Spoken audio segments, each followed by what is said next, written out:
এই মুহূর্তে সবচাইতে বড় খবর, এক রাষ্ট্রবাদী নেতার আক্রমণে আহত রক্তাক্ত ব্যবসায়ী।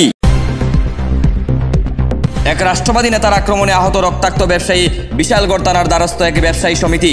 জানা গেছে বিশালগড় থানার অন্তর্গত চরিলামের এক ব্যবসায়ী স্বপন মজুমদারের উপর বাঁশ দিয়ে আক্রমণ করে চরিলামের গৌতম কলোনি এলাকার এক রাষ্ট্রবাদী দাপটে নেতা রাজেশ দাস।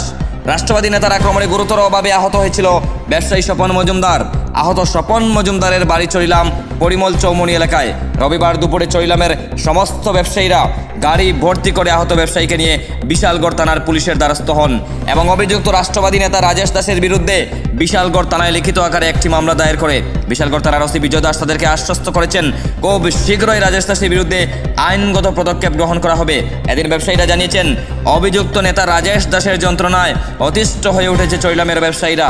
তাই তারা পুলিশ প্রশাসনের কাছে দাবি জানিয়েছেন পুলিশ যেন খুব শীঘ্রই রাজেশ দাসের বিরুদ্ধে আইনগত ব্যবস্থা গ্রহণ করে। এবারে 8:30টার দিকে আমাদের পরলচমনি ব্যবসায়ী রাজেশ দাস আমাকে প্রচণ্ড আঘাত এবং দেখেন আমার চেহারা, উনি আমাকে খুন করার অবস্থা ছিল। বাসুদেব না বিশ্বনাথ না উনি আমাকে বাঁচিয়েছেন। হ্যাঁ, আমরা সবাই সিদ্ধান্ত নিয়ে পরলচমনি ব্যবসায়ীরা এসে থানার বিশালগড় থানার আমি সুস্থ বিচার চাই।